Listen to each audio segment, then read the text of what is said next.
To say all fandom eyes were on Superman when it released would be an understatement. Beyond being the first major motion picture project of the revived DCU under James Gunn, if you don't count Creature Commandos earlier this year, there was a lot of frankly stupid discussion over the movie's tone and accusations of being,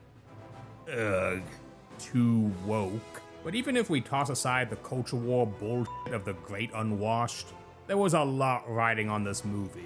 For the DCU's future in general, since its dearly departed sister, the DCEU, spent almost a decade being the laughingstock of the superhero movie scene. Alongside that, Big Blue himself has always been in a state of flux with audiences for either being too dorky and kiddie, or only caring about how strong he is or how well he can beat someone in a fight.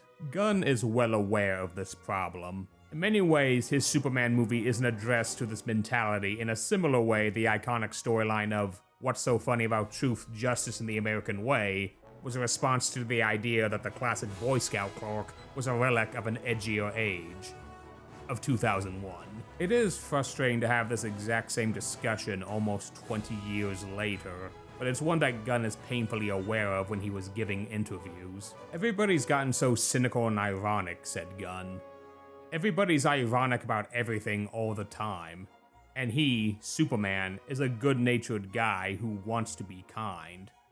And when you see the world through Superman's eyes, everyone is beautiful. But behind the good intentions and pissing off all the right types of assholes, is Gunn's Superman movie actually good? Yes, actually.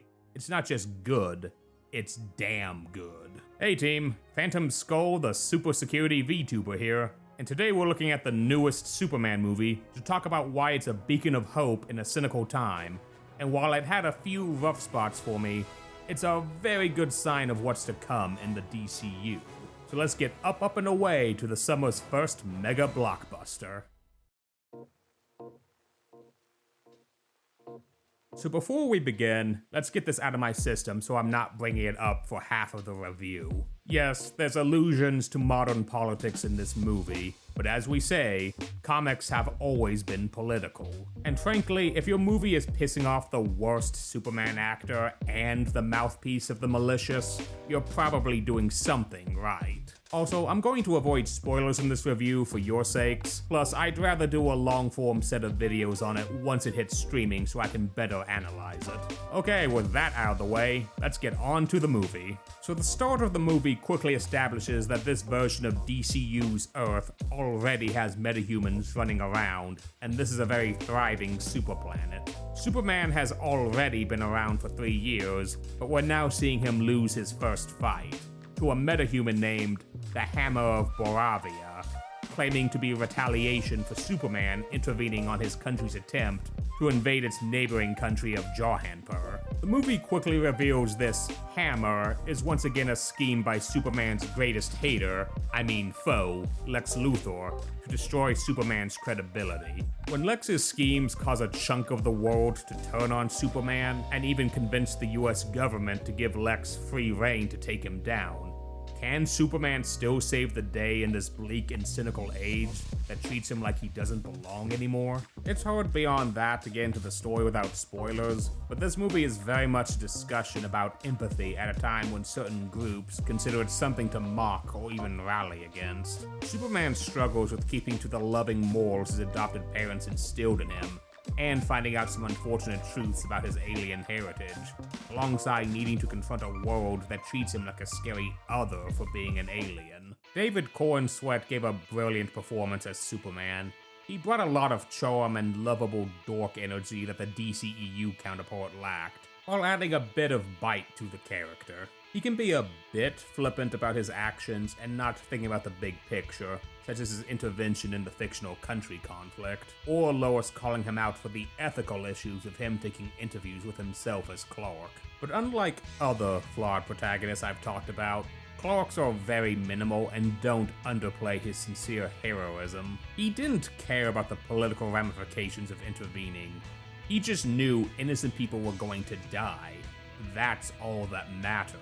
No life is too small for Superman to save, even his enemies. This is a much more vulnerable Superman who gets emotional, He's loving, kind, but capable of anger, especially after a revelation in the movie that rocks his entire worldview for a bit. But like any good version of Clark, he does eventually pull himself out of it instead of going all injustice on people. There's been some criticisms about this version of Superman being weaker than other versions, and all I have to say to that is, who cares? Anyone who's watched my videos knows I'm not about this brain rot power scaling bullshit. And I guess neither is Gunn, since he's discussed it and made it clear Superman is as strong as he needs to be, but not to the point he makes every other hero irrelevant. David and Gunn modernized the lovable Boy Scout in a way I love, while making him fallible, but remembering to make sure he gets back up to still be the same lovable Boy Scout. Look, I feel bad for Henry Cavill. I do think he could have been a much more iconic Superman if he was given better direction and a better script. But it's time to crown the modern age's Superman in Corn Sweat. Rachel Brosnahan is fun as Lois Lane. She brings a nice balance of being Superman's girlfriend and her own no-nonsense reporter. Even though they're dating and know each other's secrets, Lois isn't afraid to call Clark out on his shit. While they're prone to fighting, you see the two complement each other well. She's got the same fiery reporter energy all versions of Lois have, and ends up being a leading role in helping Superman over being someone he has to save the entire movie. Scarlett Johansson as Jimmy Olsen is a minor supporting character, but a fun one. He shares the same dorky fun energy of other Jimmys, but also shares comic Jimmy being an absolute magnet with the ladies. Y'all need to get on that Olsen levels of Riz. Crypto the Superdog has been one of the biggest talking points. He's such a lovable little shit. Any scene he's in is just fun. And the movie does explain why he's such an unruly dog around Clark, but that's a spoiler too, so I'll save that for later. The Superman robots are sadly brief, but very fun and likable fellas. And I'm glad they look like actual robots with personality.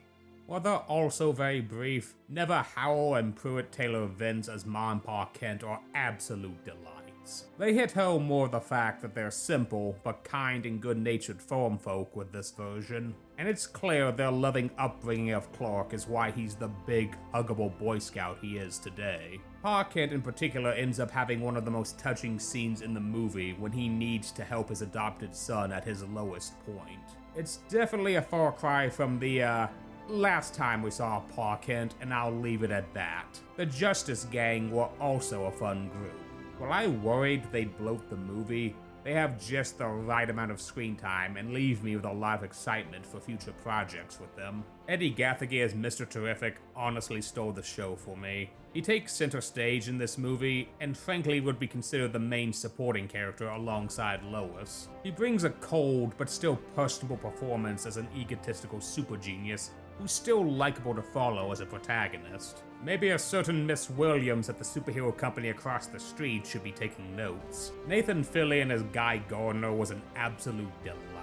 He perfectly nailed the lovable asshole aspects of Guy, and any scene he was in was pure gold, as they balance his dickishness with a lot of Nathan Fillion charm and silliness. Isabella Merced as Hawk Girl sadly gets the least amount of screen time of the three, but she's fun. She's snarky, provides some fun fights, and I can't wait to see more of her in future projects. Now, I don't exaggerate when I say that Nicholas Hoult is the quintessential live-action Lex Luthor. This movie nails all of the needed qualities for a good Luthor. Holt brings the right amount of smug, slimy, yet insecure scumbag energy to rocket this Lex to new heights of villainy. In many ways, I would consider this one of the most vile versions of Lex. Every action he has in the movie is to solely destroy Superman in one way or another, out of pure envy. Like other modern versions of Lex, this one shares a very faux, pro-humanity patriotism act. And the movie makes it clear how much of an act it is, since he values the average human life with the same regard as a sociopathic kid destroying an ant colony. This is in contrast to his despised alien foe, who loves all living things. I know some folks have criticized how overly conservative coded this Lex is, but all I can say is, where have you been for the past 30 years of Lex characterization? Even if it's a lot more on the nose in Gunn's version what party ticket Lex would be running on, they've never been that subtle about it. His henchman, the Engineer, and Ultraman are less of characters and more of simple obstacles.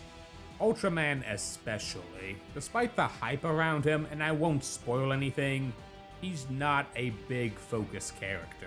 He's just a physical opponent for Soups and acts as Lex's fist. And to be honest, the twist around him can be figured out in the first 30 minutes of the movie, which is why I think Gunn smartly kept him a pretty minor presence in the movie outside of the fights. Lex's girlfriend Eve Teschmacher is fun too, but I can't say much without getting into spoilers. But I will say her actress Sarah Sampaio gives a fun performance, and frankly has ended up being my favorite version of Teschmacher. If I had anything to criticize about the movie, I'd say Gunn's sense of humor can be hit or miss outside of his usual Unalive Squad Monster Mash productions. There's one in particular that, while funny, happens immediately after one of the darkest and heaviest parts of the movie that kind of ruined the mood. But when the humor lands, it really lands. As much as I enjoyed the movie, I did have to consider the fact that a lot of what I loved about the movie was stuff tailored for guys like me who like hopeful, energetic, and very comic booky superhero movies. Gunn's Superman is not just one that's not embarrassed to be a superhero movie, it's one that embraces it and puts its love on a giant neon sign out of spite for the haters. In many ways, I consider this what Superman Returns should have been. A continuation of the Reeves campy and friendly Superman confronting a darker, more cynical modern setting, while not being the most boring 2 hours of your life. While the DCEU fans, and especially the Snyder fans, have been endlessly mocked for their talking about the movie, and frankly their behavior leading up to the movie hasn't helped their case. If you filter out the obvious trolls, I had to accept that not everyone is going to gel with this type of Superman movie. As much as I tend to deride people who want edgier, darker superhero stuff, and to be fair, I usually reserve my contempt for the loudmouths who blindly mock fans of the lighthearted stuff, not everyone is going to like the same tone. But there's options for that type of tone, and I think we can accept to let bygones be bygones so long as we're not picking fights over which one is superior to the other. Gunn's Superman, like I said at the start, is a reaction to this cynicism and edge, and I feel he nails addressing hope and heroism in a darker age without insulting the people who enjoy that edge. After the decade of disappointment the DCEU was, this movie didn't just restore my hope in DC films, it restored my hope, period. I haven't felt something from a movie in a long time, and this movie moved me in ways I don't think any recent movie has. And to be clear, I don't see a lot of movies in theaters these days, since I don't live near a theater and need a lot of free time to visit one. If I had the ability to, I'd see this again and again and again. Superman knocked it out of the park, and while the maliciously ignorant and the outraged hustlers are trying to do their usual song and clown dance over it, it's doing little to dissuade anyone from seeing it. While I got a lot more to say about it, I need to save it for when it hits streaming so I can more accurately analyze it. So expect a lot of future videos for when I get more ready access to it. If you have the chance to see it in theaters, I highly recommend it. While it's not without its own flaws, it's what I would consider the perfect Superman movie, so long as you're a fan of the Big Blue Boyscout variant. For me, there's nothing but up and away for the DCU's future if it's as good as this. Thanks for watching. Hey, thanks for checking out my review. If you enjoyed me gushing about Superman, I'd appreciate a like and a comment. While I can't do a lot of same-month reviews of recently released movies in theaters, I hope to do them now and then when I can swing it. How did you enjoy Superman? Please avoid spoilers in the comments as much as possible, though. I'd love to hear your thoughts on the movie and the direction of the DCU movies are heading. Be sure to subscribe for more fun super security shenanigans and superhero analysis yapping. I'm also on Patreon now if you'd like to support me more directly, so I can both make these videos more frequently and also increase the quality. You can get access to our Discord, get work-in-progress previews of upcoming videos, suggest and vote on Patreon exclusive polls for future topics I make videos on, and a lot more coming. Links below, and I appreciate any support. Got more fun videos in the oven, and I can't wait to share them all with you. Thank you all again, and I'll catch you later.